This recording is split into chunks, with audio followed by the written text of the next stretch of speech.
ओम शांति। 8 अक्टूबर 2024 की साकार मधुर मुरली है। बाबा कहते हैं, मीठे बच्चे, बुद्धि को रिफाइन बनाना है तो एक बाप की याद में रहो। याद से ही आत्मा स्वच्छ बनती जाएगी। प्रश्न: वर्तमान समय मनुष्य अपना टाइम व मनी वेस्ट कैसे कर रहे हैं?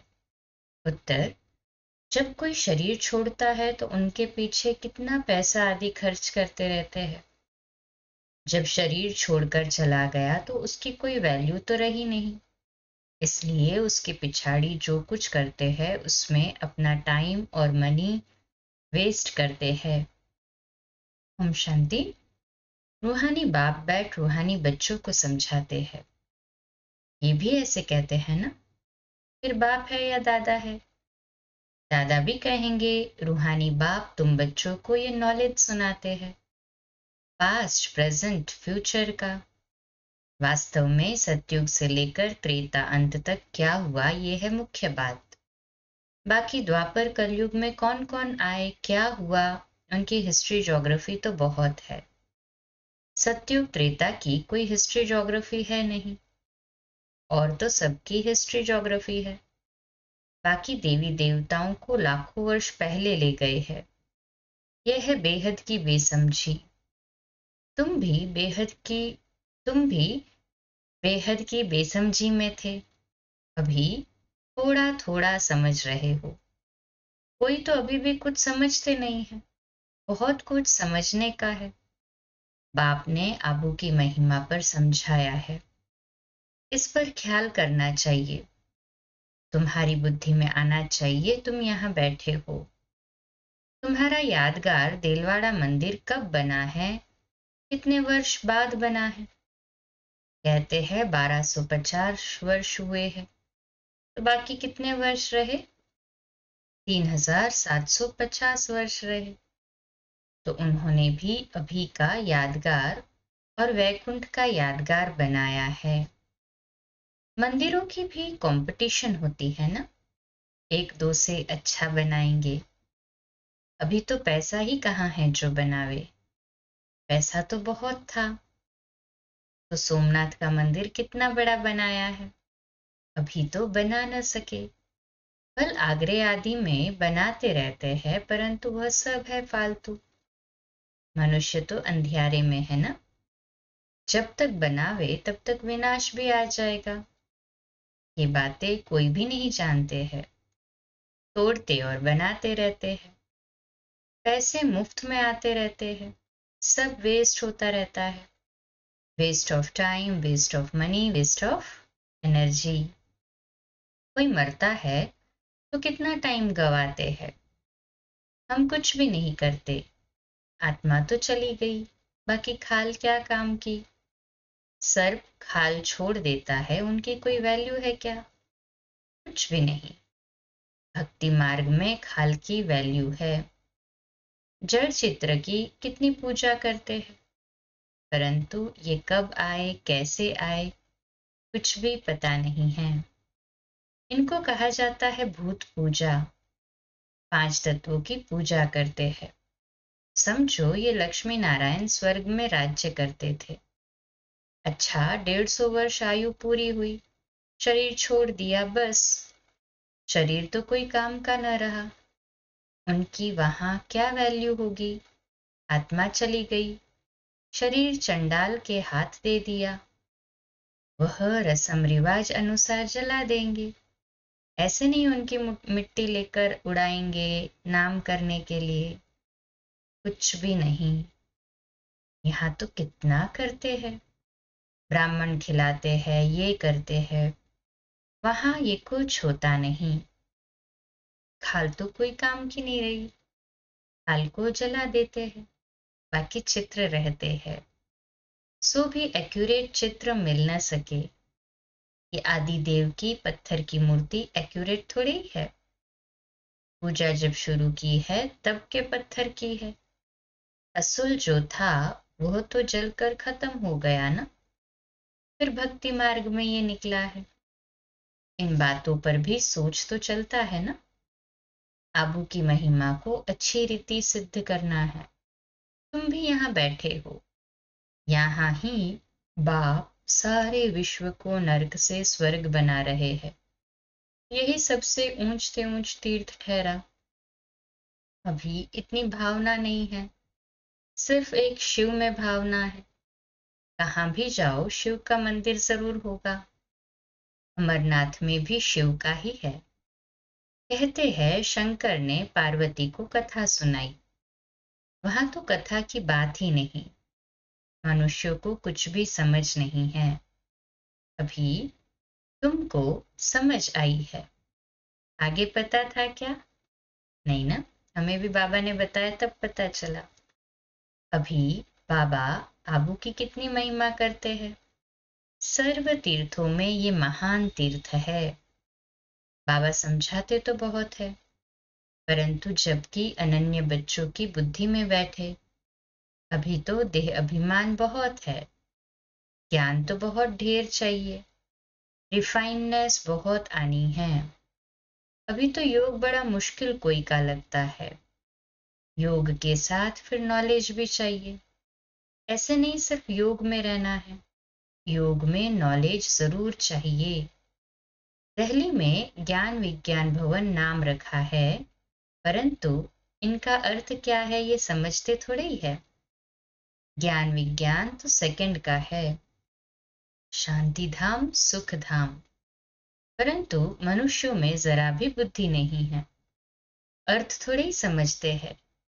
चिन्मयानंद आदि कितने बड़े बड़े सन्यासी आदि है, गीता सुनाते हैं, कितने उन्हों के ढेर फॉलोअर्स है।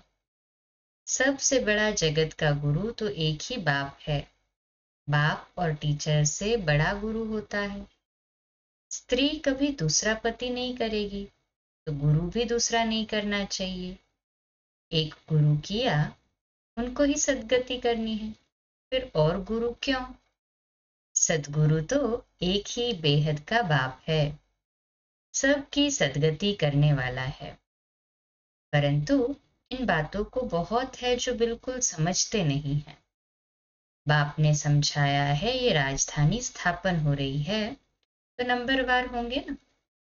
कोई तो रिंचक भी समझ नहीं सकते। ड्रामा में पार्ट ऐसा है, टीचर तो समझ सकते हैं। जिस शरीर द्वारा समझाते हैं उनको भी तो मालूम पड़ता होगा। ये तो गुड़ जाने गुड़ की गोथरी जाने। गुड़ शिव बाबा को कहा जाता है, वह सब की अवस्था को जानते हैं। हरेक की पढ़ाई से समझ सकते हैं कौन कैसे पढ़ते हैं, कितनी सर्विस करते हैं, कितना बाबा की सर्विस में जीवन सफल करते हैं। ऐसे नहीं इस ब्रह्मा ने घर बार छोड़ा है इसलिए लक्ष्मी नारायण बनते हैं। मेहनत करते हैं ना। ये नॉलेज बहुत ऊंची है। कोई अगर बाप की अवज्ञा करते हैं तो एकदम पत्थर बन पड़ते हैं। बाबा ने समझाया था ये इंद्र सभा है। शिव बाबा ज्ञान वर्षा करते हैं। उनकी अवज्ञा की तो शास्त्रों में लिखा हुआ है, पत्थर बुद्धि हो गए। शिव बाबा की अवज्ञा की तो शास्त्रों में लिखा है कि पत्थर बुद्धि हो गए। इसलिए बाबा सबको लिखते रहते हैं, साथ में संभाल से कोई को ले आओ। ऐसे नहीं विकारी अपवित्र यहाँ आकर बैठे, नहीं तो फिर ले आने वाली ब्राह्मणी पर दोष पड़ जाता है। ऐसे कोई को ले नहीं आना है, बड़ी रिस्पॉन्सिबिलिटी है। बहुत ऊंचते ऊंच बाप है। तुमको विश्व की बादशाही देते हैं तो उनका कितना रिगार्ड रखना चाहिए। बहुतों को मित्र संबंधी आदि याद पड़ते हैं, बाप की याद है नहीं। अंधरी गुटखा खाते रहते हैं। बाप समझाते हैं ये है आसुरी दुनिया, अभी दैवी दुनिया बनती है। हमारी एम ऑब्जेक्ट ये है, ये लक्ष्मी नारायण बनना है। जो भी चित्र है सबकी बायोग्राफी को तुम जानते हो। मनुष्यों को समझाने के लिए कितनी मेहनत की जाती है। तुम भी समझते होंगे ये कुछ अच्छा बुद्धिवान है, ये तो कुछ नहीं समझते हैं। तुम बच्चों में जिसने जितना ज्ञान उठाया है उस अनुसार ही सर्विस कर रहे हैं। मुख्य बात है ही गीता के भगवान की। सूर्यवंशी देवी देवताओं का ये एक ही शास्त्र है, अलग अलग नहीं है। ब्राह्मणों का भी अलग नहीं है। ये बड़ी समझने की बातें हैं। इस ज्ञान मार्ग में भी चलते चलते अगर विकार में गिर पड़े तो ज्ञान बह जाएगा। बहुत अच्छे अच्छे जाकर विकारी बने तो पत्थर बुद्धि हो गए। इसमें बड़ी समझ चाहिए। बाप जो समझाते हैं उनको उगारना चाहिए। रिवाइज करेंगे तो और पक्का होता जाएगा ना। बाबा कहते, यहाँ तो तुमको बहुत सहज है, कोई लौकिक कार्य व्यवहार हंगामा आदि नहीं। बाहर में रहने से धंधे आदि की कितनी चिंता रहती है। माया खूब तूफान मिलाती है। यहाँ तो एकांत लगी पड़ी है। बाप तो फिर भी बच्चों को पुरुषार्थ कराते रहते हैं। ये बाबा भी पुरुषार्थी है। पुरुषार्थ कराने वाला तो बाप है। इसमें विचार सागर मंथन करना पड़ता है। यहाँ तो बाप बच्चों के साथ बैठे हैं। जो पूरी अंगुली देते हैं उनको ही सर्विसेबल कहेंगे। बाकी गुटखा खाने वाले तो नुकसान करते हैं और ही डिससर्विस करते हैं, विघ्न डालते हैं। ये तो जानते हो। महाराजा महारानी बनेंगे तो उन्हों के दास दासियां भी चाहिए। वह भी यहाँ के ही आएंगे। सारा मदार पढ़ाई पर है। इस शरीर को भी खुशी से छोड़ना है। दुख की तो बात नहीं। पुरुषार्थ के लिए टाइम तो मिला हुआ है। ज्ञान सेकंड का है। बुद्धि में है शिव बाबा से वर्षा मिलता है। थोड़ा भी ज्ञान सुना, शिव बाबा को याद किया तो भी आ सकते हैं। प्रजा तो बहुत बनने की है। हमारी राजधानी सूर्यवंशी चंद्रवंशी यहाँ स्थापन हो रही है। बाप का बनकर अगर ग्लानि करते हैं तो बहुत बोझा चढ़ता है। Double underline. शिव बाबा का बनने के बाद भी अगर ग्लानि के निमित्त बने कितना बोझा चढ़ेगा। एकदम जैसे रसाताल में चले जाते हैं। बाबा ने समझाया है जो अपनी पूजा बैठ कर आते हैं वह पूज्य कैसे कहला सकते हैं। सर्व का सदगति दाता, कल्याण करने वाला तो एक ही बाप है। मनुष्य तो शांति का भी अर्थ नहीं समझते हैं। हठयोग से प्राणायाम आदि चढ़ाना उसको ही शांति समझते हैं। उसमें भी बहुत मेहनत लगती है। कोई की ब्रेन खराब हो जाती है। प्राप्ति कुछ भी नहीं। वह है अल्पकाल की शांति। जैसे सुख को अल्पकाल कागविष्टा समान कहते हैं, वैसे वह शांति भी कागविष्टा के समान है। वह है ही अल्पकाल के लिए। बाप तो 21 जन्मों के लिए तुमको सुख शांति दोनों देते हैं। कोई तो शांति धाम में पिछाड़ी तक रहते होंगे। जिनका पार्ट है वह इतना सुख थोड़े ही देख सकेंगे। वहां भी नंबरवार मर्तबे तो होंगे ना। वह दास दासियां होंगे परंतु अंदर थोड़े ही घुस सकेंगे। श्री कृष्ण को भी देख ना सके। सबके अलग अलग महल होंगे। कोई टाइम होगा देखने का। जैसे देखो पोप आता है तो उनका दर्शन करने के लिए कितने लोग जाते हैं। ऐसे बहुत निकलेंगे जिनका बहुत प्रभाव होगा। लाखों मनुष्य जाएंगे दर्शन करने के लिए। यहाँ शिव बाबा का दर्शन कैसे होगा?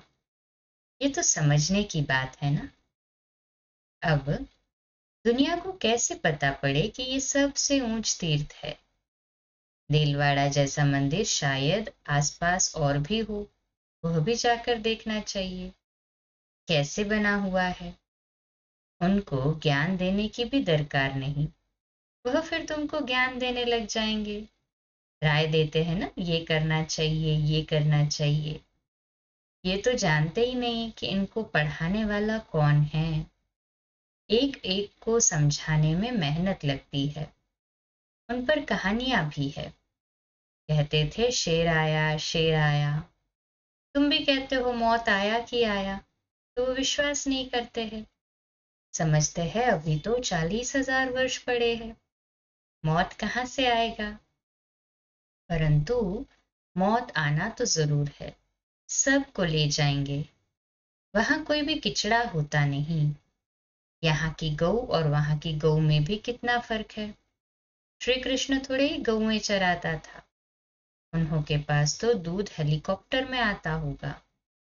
ये किचड़ पट्टी दूर रहती होगी, सामने घर में थोड़े ही किचड़ा रहेगा।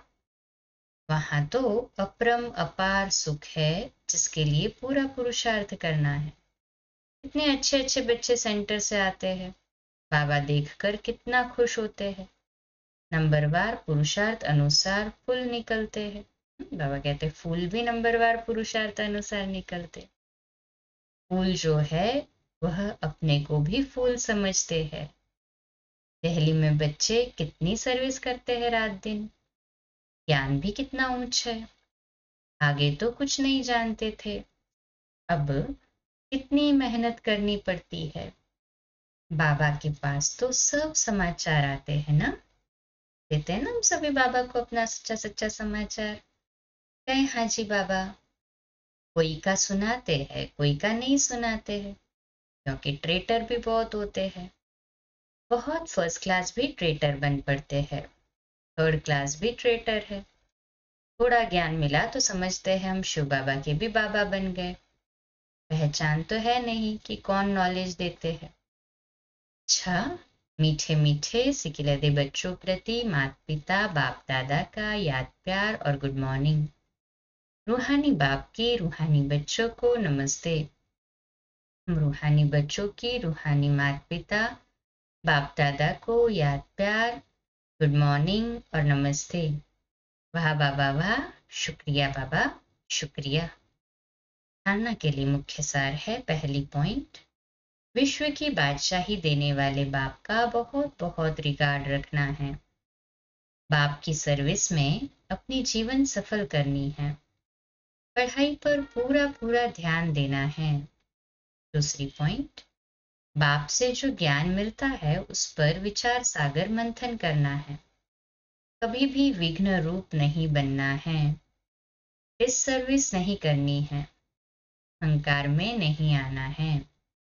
आज का मीठा वरदान, चारों ही सब्जेक्ट में बाप के दिल पसंद मार्क्स लेने वाले दिल तख्त नशीन भव।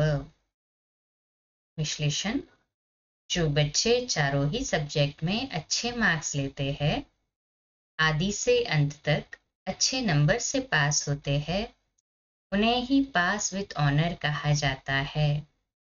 बीच बीच में मार्क्स कम हुई फिर मेकअप किया ऐसे नहीं, लेकिन सभी सब्जेक्ट में बाप के दिल पसंद ही दिल तख्त नशीन बनते हैं। साथ साथ ब्राह्मण संसार में सर्व के प्यारे, सर्व के सहयोगी, सर्व का सम्मान प्राप्त करने वाले दिल तख्त नशीन सो राज्य तख्त नशीन बनते हैं। आज का स्लोगन है, दिलरुबा वह है जिसके दिल में सदा यही अनहद गीत बजता रहे कि मैं बाप की, बाप मेरा। आज का सोमान लिखने और अभ्यास करने के लिए, मैं परमात्मा दिल तख्त नशीन आत्मा हूँ। मैं परमात्मा दिल तख्त नशीन आत्मा हूँ। आज का अव्यक्त इशारा है, देह की आकर्षण के संस्कार जो न चाहते हुए भी खींच लेते हैं। इस संस्कार को परिवर्तन करने के लिए मुख्य दो बातों का ध्यान रखो। पहली, हर एक के चरित्र को देखना है, और दूसरी, चैतन्य अर्थात विचित्र आत्मा को देखना है। वर्तमान समय मुख्य यही पुरुषार्थ चाहिए।